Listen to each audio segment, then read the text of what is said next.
Salve, salve, gente boa! Eu sou o professor Euclides, essa é a Escola Teófilos. Bem-vindos ao nosso canal.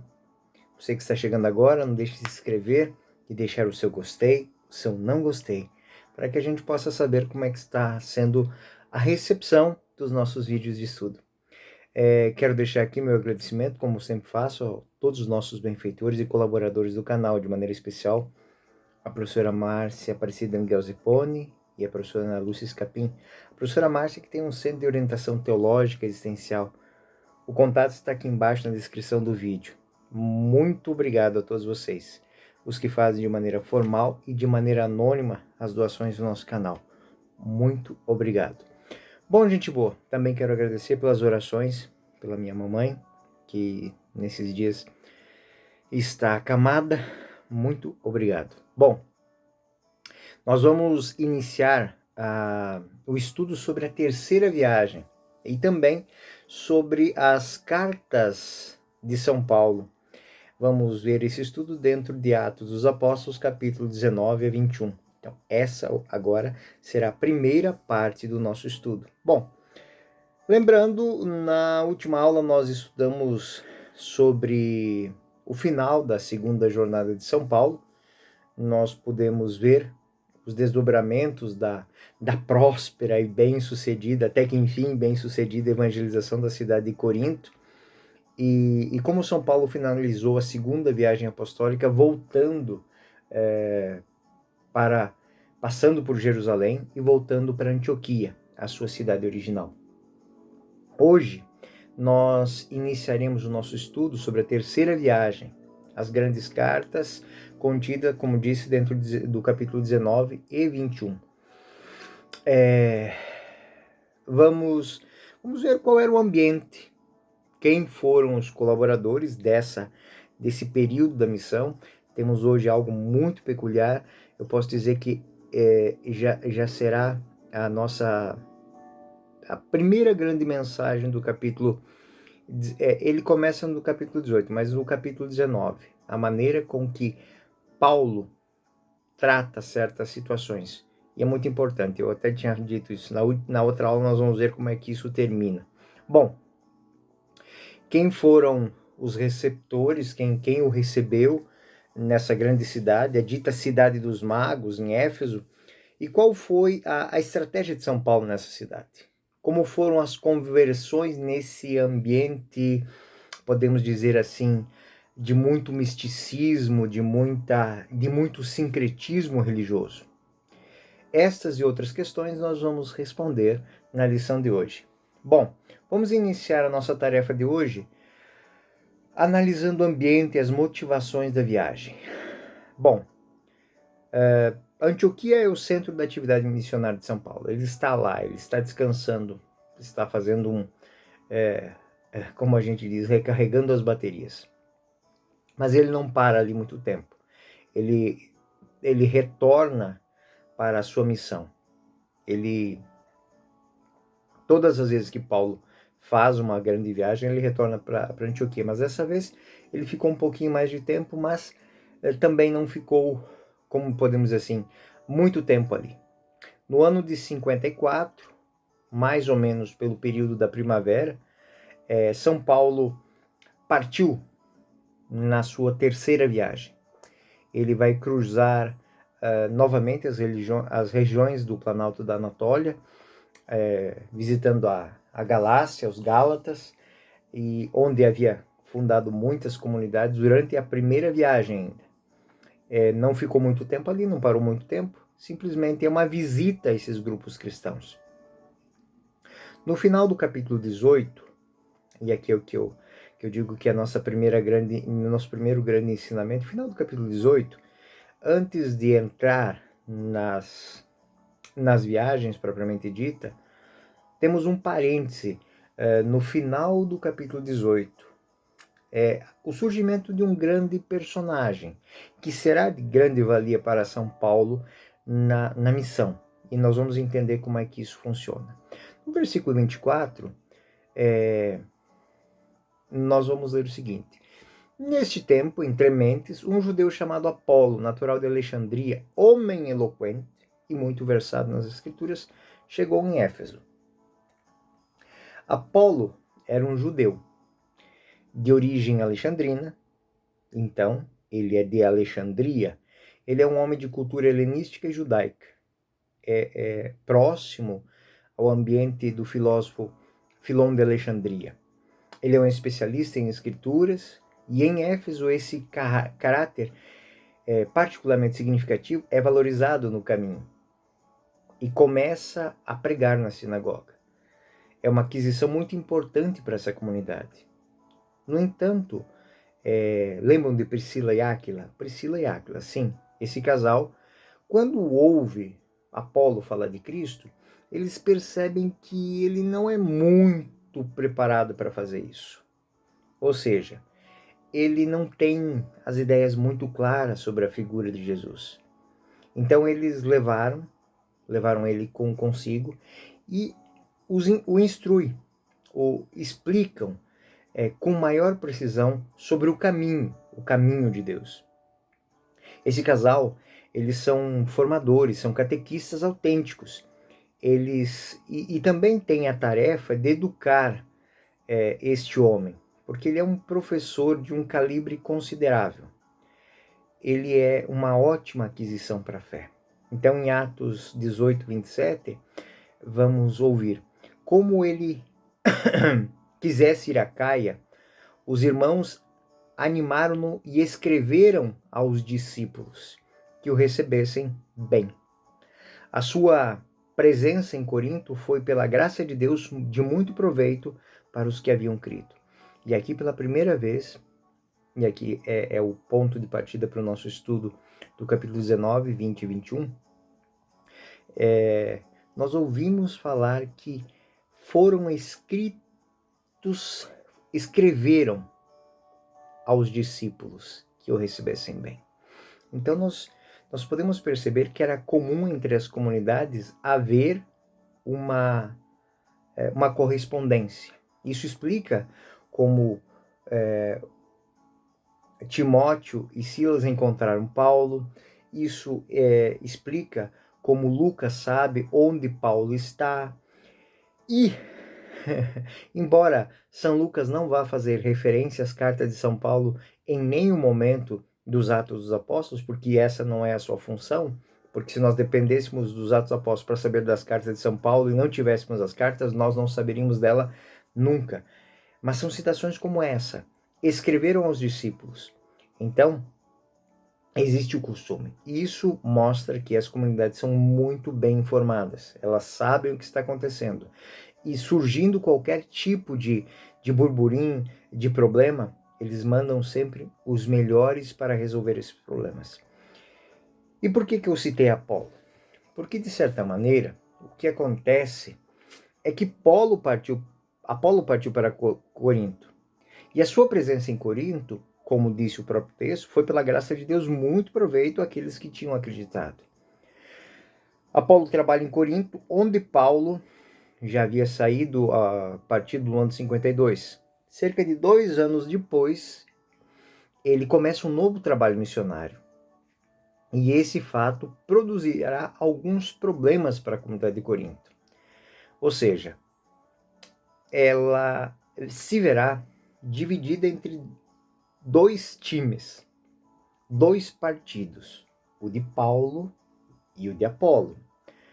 Paulo tem um cunho mais catedrático, mais objetivo. Apolo não. Apolo é um pregador eloquente. Apolo é um homem de uma retórica muito burilada, muito bonita. E Paulo ele é mais seco, mais objetivo. Isso faz com que a comunidade se divida. O novo pregador, ele fascina pela sua cultura, pela sua retórica, pela sua eloquência, e muitos acabarão desprezando Paulo e estimando muito mais a pregação de Apolo. Assim, não vamos imaginar, não é muito difícil imaginar isso. Uma coisa é você ir naquele pregador que faz uma catequese bem feita, tem uma teologia limpa, clara, objetiva, mas a maneira dele passar isso ela é um pouco mais truncada, um pouco mais pesada.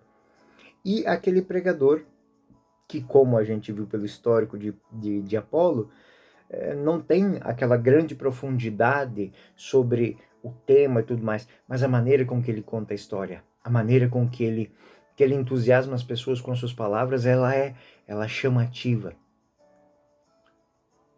São peculiaridades de uma pessoa e de outra.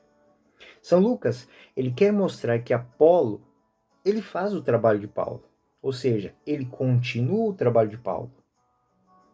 Paulo semeou na terra dura. Apolo está vindo agora para cultivar aquilo que foi plantado. E aí, o primeiro ensinamento de Lucas, o ministério apostólico não é absoluto. Ele não é propriedade de uma pessoa. Ele não é uma propriedade. Isso é tão importante que a igreja guarda na sua tradição até os dias de hoje esse rodízio entre os pastores. Ora o bispo está aqui, ele pode ser transferido para outra diocese. Ora o pároco está aqui, ele pode ser transferido para outra diocese. Hoje aquele que é pároco, amanhã ele pode ser vigário. Esse que é vigário, amanhã pode ser um reitor de seminário, pode ser um chanceler. São várias as funções. Mas é sempre uma única e mesma missão: evangelizar. São Paulo, ele não é o único. Seu trabalho, ele é continuado por outros. Nós, depois desse momento, nós nos Atos dos Apóstolos, nós não vamos mais ouvir o nome de Apolo, mas vamos ouvir sobre Apolo nas cartas que São Paulo escreve aos Coríntios.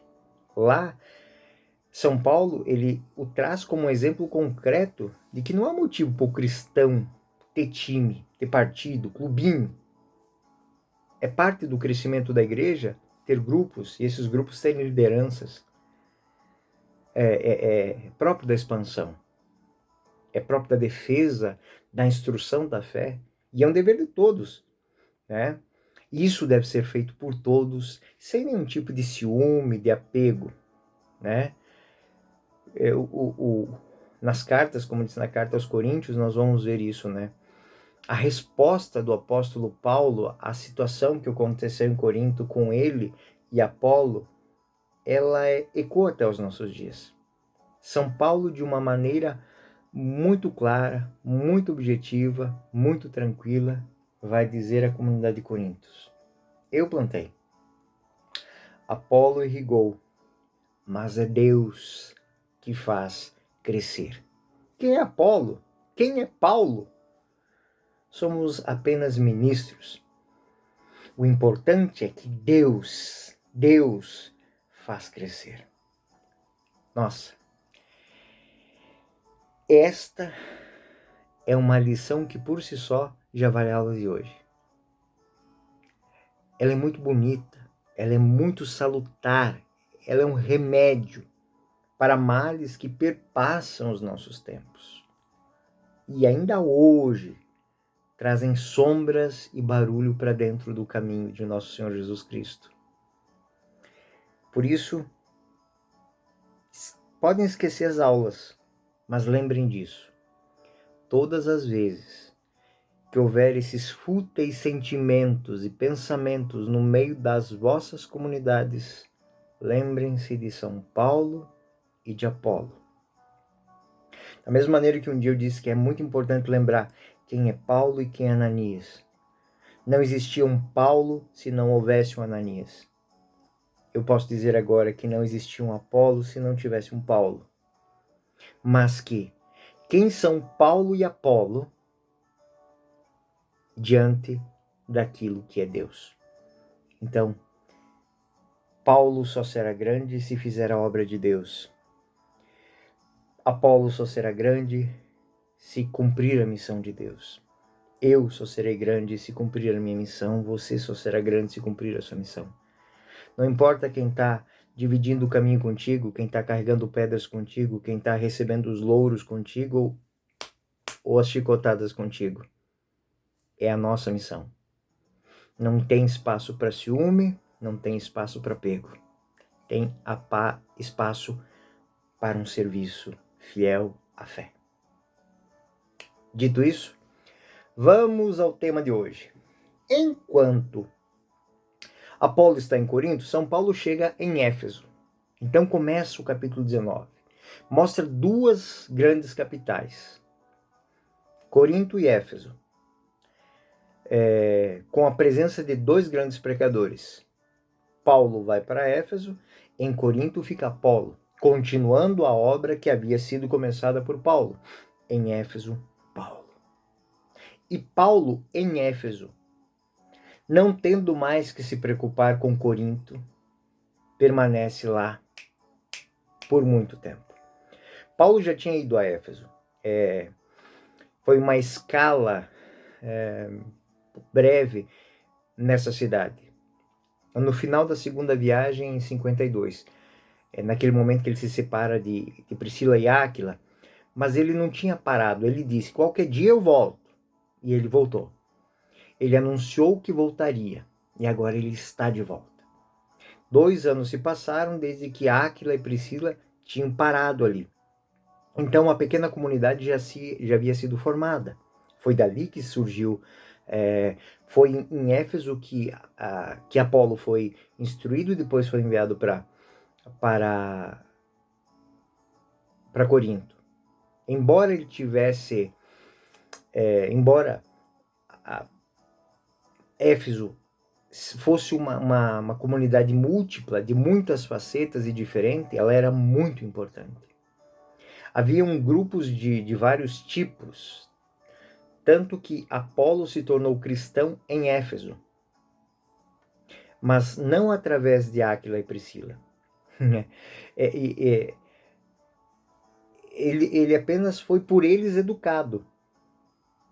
E assim, então, Paulo em Éfeso encontrou um grupo de discípulos que, pasmem vocês, nem sabiam que o Espírito Santo existia.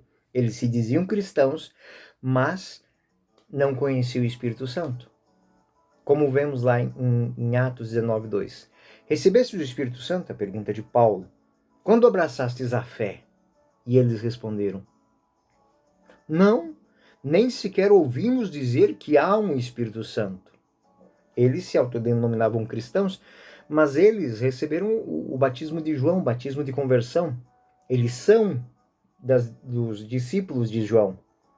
Eles estão talvez ligados ao movimento dos essênios, que a gente sabe que, de acordo com algumas descobertas arqueológicas, são chamados monges de Qumran, né? Os monges que iam para o deserto fazer penitência, exatamente as pregações que São João Batista fazia no deserto. Com toda probabilidade, São João Batista fazia parte desse grupo dos essênios. Eles praticavam o batismo, eles têm doutrinas muito próximas pelo que a gente pode ver pelo próprio Evangelho, né? Convertei-vos e crede na Boa Nova, mas não diretamente são cristãos. Então Paulo formou esse grupo de pessoas, instruiu este grupo de pessoas, que possivelmente eram pessoas muito dedicadas à oração e ao estudo, esses seguidores de João Batista, e os batiza como cristãos, em nome de Jesus. Então, em Atos 19:6, quando Paulo lhes impôs as mãos, o Espírito Santo desceu sobre eles e falaram em línguas estranhas e profetizaram. Eram ao todo 12 homens. Olha que isso é muito importante. É um pequeno grupo. Lucas, no entanto, enfatiza, como vemos, os prodígios que lembram o Pentecostes original, onde estavam os 12 homens também. É o Pentecostes onde Paulo é o portador desta boa nova. Vemos também que nesse caso temos a descida do Espírito Santo, que é acompanhado com o fenômeno das línguas.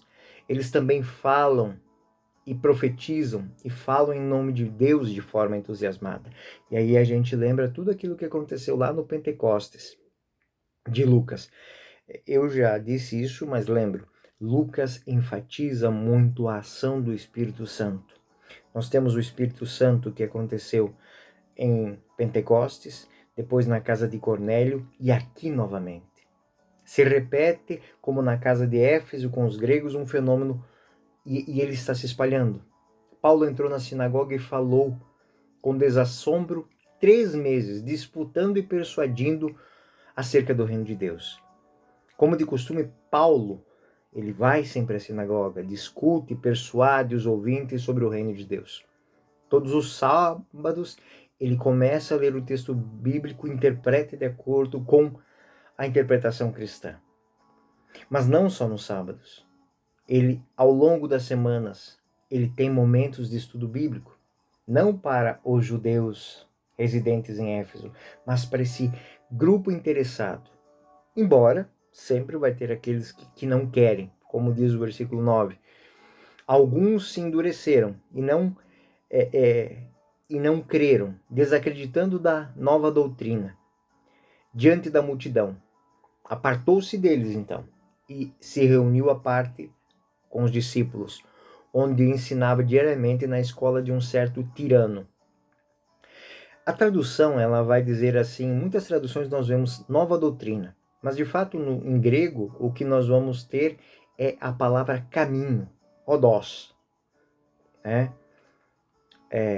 Para indicar a fé cristã não como uma doutrina, ou seja, não é uma teoria, mas é um estilo de vida, é um modo de viver, é uma realidade dinâmica que é pensar, falar e agir em consonância. E aí eu lembro Santo Agostinho diz que o ser humano é muito interessante, porque é a única espécie que pensa uma coisa, fala uma segunda coisa e faz uma terceira diferente da primeira e da segunda.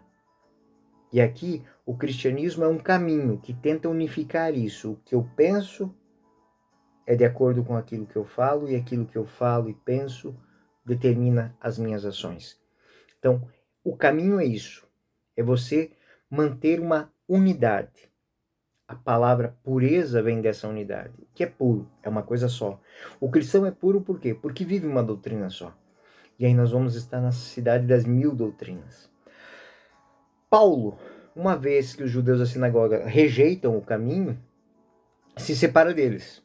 Né? Ele já tinha feito isso e faz de novo. Se separa esse grupo de discípulos, esses que acreditam, aceitam o caminho, querem mudar de vida, e separa esse núcleo, se separa do núcleo judeu primitivo e continua. Ele reúne os discípulos à parte, onde ensina diariamente na escola desse certo tirano. E aqui nós temos exatamente Paulo que exerce a missão do Cristo, ou seja, reúne um grupo e esse grupo ele vai formar de uma maneira diferenciada.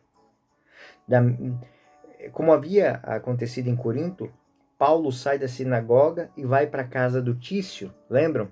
Aqui em Éfeso ele vai fazer a mesma coisa, só que na casa de Tirano. Paulo passou, depois de 3 meses, deixa a sinagoga e provavelmente aluga ou obtém, por uma generosidade de Tirano, um lugar onde ele pode fazer essa escola bíblica.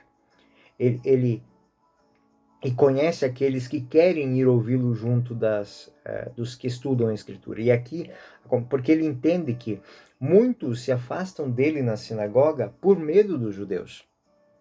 Se afastam dele porque não têm a liberdade. No momento em que Paulo foi para a casa de Tício em Corinto, lembra o que aconteceu? O próprio líder da sinagoga foi se tornar cristão, foi se unir a ele, porque ele se via pressionado pela comunidade dos judeus.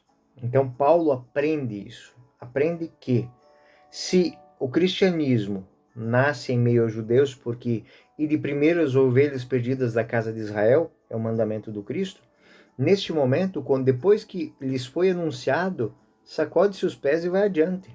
Ou seja, eu evangelizo dentro da minha casa, mas eles não querem ouvir, então eu saio para a rua. E na rua eu vou dar a ouvir aqueles que querem ouvir. Então, ele passa a dar esse estudo das Escrituras para essas comunidades. Isso durou 2 anos, de tal maneira que todos os habitantes da Ásia, judeus e gentios, puderam ouvir a palavra do Senhor. Ou seja, Paulo usa aquela didática. Ele instrui essas pessoas e essas pessoas replicam o ensinamento. exatamente aquilo que Jesus fez com os apóstolos. Ele os instruiu e depois os enviou a anunciar o evangelho. E quando eles voltavam, eles contavam tudo isso. E aqui a segunda notação de que nós sabemos que como é que se conhecia o que estava acontecendo nessa região. A Ásia não é a Ásia que nós temos hoje. A Ásia era uma região, hoje poderíamos dizer que é a Turquia, né? Então a região da Turquia ela foi totalmente evangelizada. Todos puderam ouvir a palavra do Senhor. E um verso conciso vai enfatizar a importância dessa Academia Efésia de São Paulo. Ou seja, durou 2 anos, de tal maneira que os habitantes de toda a Ásia, judeus e gentios, puderam ouvir a palavra, porque ela replicava-se, ela expandia-se através desses homens que iam exercitar a pregação da palavra, porque eles foram instruídos por um bom mestre. Em outras ocasiões, nós já dissemos isso, o apóstolo não escolhe cidades pequenas. Ele não vai para o campo, ele prefere as metrópoles. Justamente porque ele considera como pontos ideais para a irradiação do cristianismo. Depois de parar em Tessalônica, capital da Macedônia, ele vai para Corinto, capital da Caia. E agora ele parou por 3 anos em Éfeso, que é a capital da Ásia. A província romana chamada Ásia. Éfeso era uma cidade esplêndida. Podemos dizer que para a época era uma das mais bonitas do mundo antigo. Em tamanho, pasmem vocês, era a terceira maior cidade em habitantes. À época, ela só perdia para Roma e Alexandria no Egito, né? Era uma cidade muito culta, era uma cidade que, por exemplo, hoje seria uma cidade universitária, é uma cidade que tinha um grande prestígio cultural. Ela era uma cidade cheia de bibliotecas, que na época, uma cidade que tinha bibliotecas eram faculdades, eram universidades. Era uma cidade muito importante do ponto de vista religioso, porque em Éfeso existia talvez um dos mais famosos santuários da antiguidade, que era o santuário da deusa Artemis, que estava localizado fora da cidade, numa área sagrada, conectada por um caminho que chamava-se a Rua Esplêndida, ou Caminho Sagrado. E por que era isso? Porque por este caminho passou, segundo a lenda, a procissão que trouxe a estátua da deusa Artemis, que, segundo a lenda, teria caído do céu. Era uma estátua de marfim muito bonita. E Artemis era representada com uma série de colares, com ovos, e onde existiam animais. E sobre a cabeça dela, uma grande torre. Essa divindade, ela estava ligada à sabedoria, ao estudo, ao conhecimento. E essa divindade também tinha os seus devotos, e estatuetas de todas as formas e tamanhos eram produzidas desde barro até ouro, até prata. Então, na cidade de Éfeso, ligada ao culto de Artemis, existia muita peregrinação. Todo mundo mediterrâneo antigo peregrinava para Éfeso. E Éfeso tinha uma grande tradição do turismo religioso. Esse turismo religioso, ele trazia benesses para a cidade. Se ganhava dinheiro ali. E era uma cidade com um movimento muito provável, né? Era uma capital econômica, comercial, mas também era uma capital religiosa.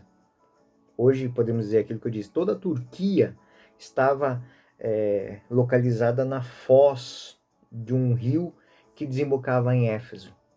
E toda a produção agrícola, industrial, da Licaônia, do Vale de Mender, ele corria para Éfeso. Então, esse porto era muito importante. Mas junto com o porto, junto com com a produção agrícola vinham as pessoas. E essas pessoas, elas levavam o conhecimento que obtinham em Éfeso para toda essa região. E era por isso que Paulo estava lá, e lá existia a academia de Paulo em Éfeso. E esses homens bem instruídos fizeram com que a palavra do Cristo fosse ouvida em toda aquela região. Em Mileto, em Colossos, em Laodiceia, em Tiatira, Éfeso foi o ponto para erradicar isso. Então, todas as cartas aos Colossenses, cartas aos Gálatas, tudo isso partiu dali. E depois São Paulo vai falar aos cristãos de Laodiceia, de Colossos e Tiatira, tudo isso dependia dessa evangelização bem feita. Todas as cidades importantes, elas giravam em torno de Éfeso. Então, elas passam a conhecer a existência do caminho cristão. Nessas cidades vivem cristãos com as suas lideranças, e essas lideranças mantêm um contato muito próximo com Éfeso. E aí entra aquilo que eu disse.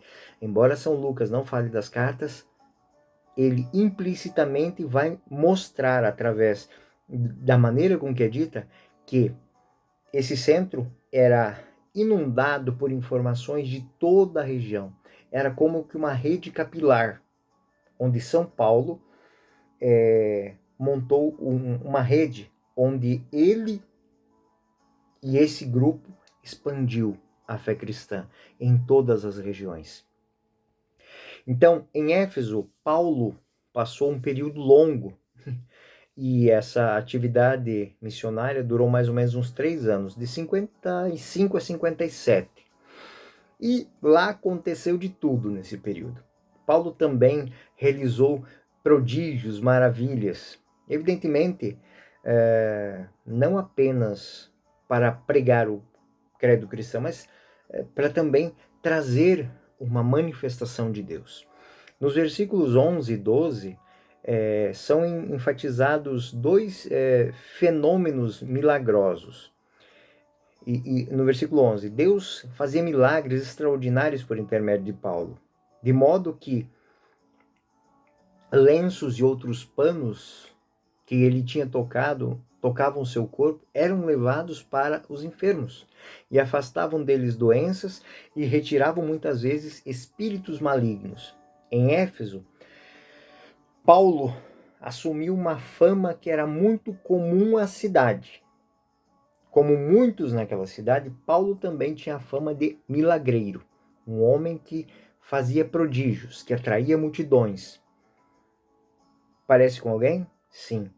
É o momento em que Paulo se aproxima muito daquilo que Cristo fazia também. Ele atrai multidões, faz prodígios, é conhecido. Algo semelhante já tinha acontecido na Galiléia 20 anos antes. Era a figura e a pregação de Jesus, que está se reproduzindo exatamente. Lembra aquela expressão? Já não sou eu que vivo, é Cristo que vive em mim. Paulo faz de tudo para fazer aquilo que Cristo faz. E aqui é o nosso grande, a segunda mensagem. O grande evangelizador tem que buscar fazer as obras de Cristo. Tem que buscar ser outro Cristo. E Paulo está fazendo isso. Mas como não seria diferente do que aconteceu 20 anos antes com Cristo, com Paulo também acontece, ou seja, começam a surgir os problemas. Ou seja, é um centro cultural, religioso, comercial, mas tinha uma peculiaridade. Também era conhecido como um centro de magia. Era um polo de magia, um centro de estudos esotéricos, um ponto de encontro de personalidades estranhas que praticavam artes mágicas. 2 episódios, são apresentados por São Lucas para mostrar a relação de São Paulo com esse mundo mágico de Éfeso. O primeiro, ele é até meio irônico. Vou usar a palavra certa. Ele é ridículo. Ele fala de alguns exorcistas que tentaram usar o nome de Jesus, mas não funcionou muito como Paulo. Paulo dizia, sai, sai. Eles também mostram isso, e esse caso é narrado e diz respeito a 7 filhos de um tal certo Sevas, que era um sumo sacerdote judeu. Esses filhos eram exorcistas, né? Eles tentavam fazer maravilhas, libertando pessoas possuídas e ganhavam bem para isso. Ele explorando as pessoas que acreditavam e usando o nome de Jesus para fazer os exorcismos. Mas algo não aconteceu, segundo Atos 19, 14, algo não correu muito bem num certo evento desses. Diz assim: assim procediam os 7 filhos de um judeu chamado Sevas, sumo sacerdote. O espírito maligno replicou-lhes: conheço Jesus, sei quem é Paulo, mas vós, quem sois? Nisso o homem possuído pelo espírito maligno saltou sobre eles, apoderou-se de 2 deles e subjugou-os de tal maneira que tiveram que fugir daquela casa feridos e com as roupas estraçalhadas. Então, Lucas, ele colocou algo que é sátiro que ele colocou aqui. Mas para dizer que não basta dizer que é de Cristo, tem que ser de Cristo. Não basta dizer que está fazendo em nome de Cristo, tem que ser Cristo que está fazendo. É um exorcismo fracassado. Em seus lábios, o nome de Jesus não funciona. Não é uma fórmula mágica, não é um pozinho de pirilim-pim-pim. Pelo contrário, eles levaram surras pela aquela pessoa que ficou furiosa.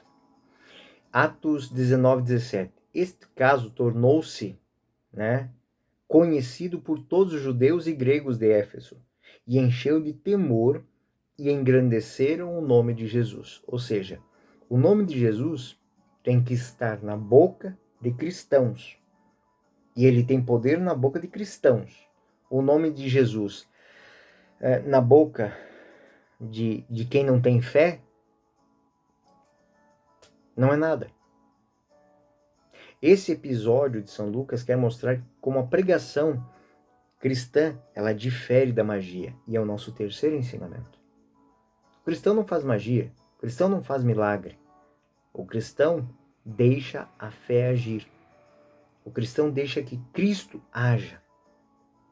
E como ele reza na oração do Senhor, seja feita a tua vontade, nós sabemos respeitar os limites. Nós não vamos fazer com que ninguém mude a sua maneira de pensar, porque lhe foi dado algo.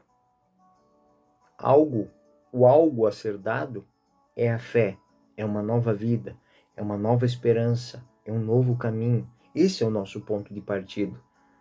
Os milagres, os prodígios, os portentos, eles vão acontecer naturalmente. Não dependem de pozinho de pirilim-pim-pim, de palavras mágicas. Eles dependem de uma transformação, como disse, de mente, de palavras e de atitudes. Isso é algo maravilhoso. Isso é dom divino. As obras que são feitas por Paulo não são obras mágicas. Ele não tem fórmulas que funcionem em qualquer caso, mas ele comunica uma verdade que deve ser livremente aceita pelo homem, não por medo do inferno ou por desejo de ganhar dinheiro ou curar-se de um mal ou libertar-se de um mal, não. O efeito é o homem aceitar Deus, é libertar-se, é transformar-se, é mudar. O resto vem por acréscimo, o resto entra no fluxo natural da transformação. Outro episódio que São Lucas vai mostrar para gente, dentro desse, ele é mais sintético, e é quase uma consequência do caso dos filhos de Sevas. Em Atos 19, 18, muitos dos que haviam acreditado vinham confessar e declarar as suas obras. Ou seja, vinham pedir perdão e diziam todo o mal que tinham feito. É bonito. É a primeira menção que nós temos do sacramento da reconciliação. Pessoas que vinham confessar. Eles vinham declarar o mal que tinham feito. E muitos tinham exercido artes mágicas, tomavam os livros e queimavam diante de todos, sinal de quê? De conversão, de penitência, de mudança de vida. Imagine o que era naquela época ter um livro mágico. Era uma fonte de renda. E eles não pegaram esses livros e venderam para outras pessoas, passaram adiante e ficaram com dinheiro. Não. Eles ajuntaram os seus livros e queimaram diante de todos. E é bonito a gente entender o que é isso, porque a verdadeira conversão é quando a gente tem o desapego.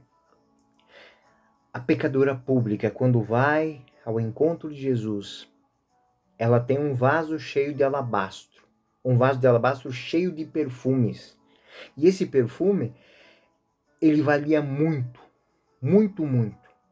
E no momento em que ela chora os seus pecados, que ela pede perdão e que ela é perdoada, ela quebra o vaso e unge Jesus.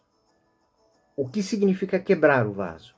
Ou seja, ela está rompendo com o pecado, porque além de jogar fora tudo o que o pecado tinha dado para ela, ela não tem mais onde guardar. Isso significa que ela não vai mais buscar aquele pecado. Ela mudou de vida. Aqui esses homens estão fazendo exatamente a mesma coisa. Eles estão confessando seus pecados, mudando de vida, e eles estão pegando os seus livros de magia e estão queimando, mesmo que isto lhes custe muito. Calculou-se seu valor e achou-se que montava em 50.000 dracmas de prata. Ou seja, até a soma do valor econômico dos livros queimados passou para a memória da comunidade, porque era um verdadeiro sinal de conversão. Era um valor astronômico. Eles queimaram bibliotecas inteiras. É um exemplo de conversão.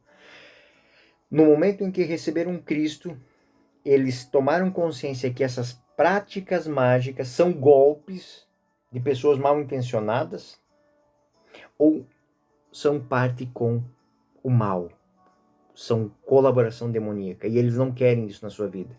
Então eles definitivamente querem superar essa situação de pecado para que houve essa mudança, para mostrar que houve essa mudança, essa clara transição para a fé, eles queimam esses livros. E aí nós temos o versículo 20, que é o refrão que a gente conhece já, que é usual, mostrando o crescimento. Versículo 20. Foi assim que o poder do Senhor fez crescer a palavra e a tornou sempre mais eficaz. São Lucas, ele, e já finalizando essa aula de hoje, São Lucas, ele nunca diz nos Atos Apóstolos que Paulo escreveu cartas. Se a gente tivesse que depender de... tivéssemos as cartas de Paulo através dos escritos dos Atos Apóstolos, não saberíamos que ele escreveu nunca. Tem menções, como a gente diz, que existe uma grande rede de comunicação. E mas é um exemplo de que Lucas nos faz entender que ele não pretende dizer tudo. Ele quer dizer aquilo que é importante.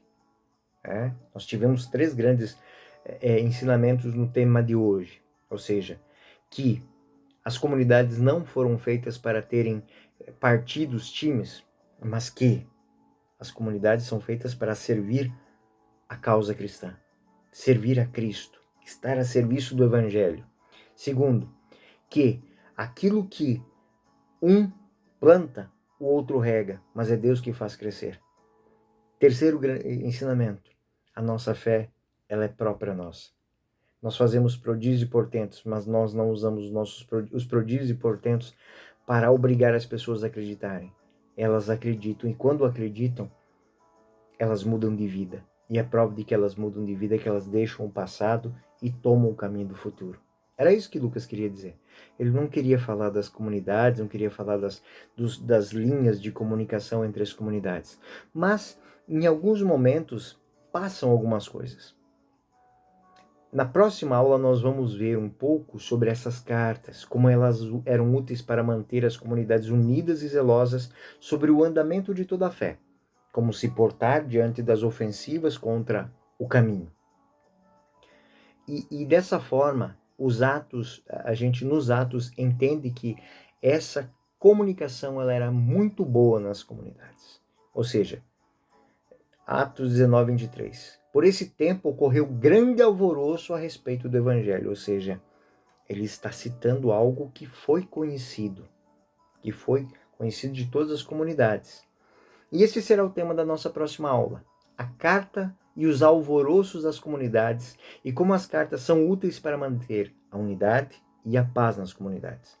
Por ora, vamos seguindo o nosso caminho aqui com C maiúsculo, ou seja, o nosso caminho, que não é simplesmente uma doutrina, é um modo diferente de viver, é viver a boa nova, aquilo que nos faz novos a cada instante, a cada momento, no poder de Deus, que nos dá força de viver a minha missão, sua missão, a missão das nossas comunidades, de uma maneira livre, leve e solta, diante de Deus, fazendo a cada dia o melhor, mostrando que a cada dia estamos a mais um passo da conversão. Sabemos que Ele vai na nossa frente, nos instruindo, nos inspirando e nos confirmando através do seu poder, o poder do Espírito Santo. Que o Senhor esteja convosco e permaneça no meio de nós. Até a próxima. Fiquem com Deus. Eu sou o professor Euclides, essa é a Escola Teófilos.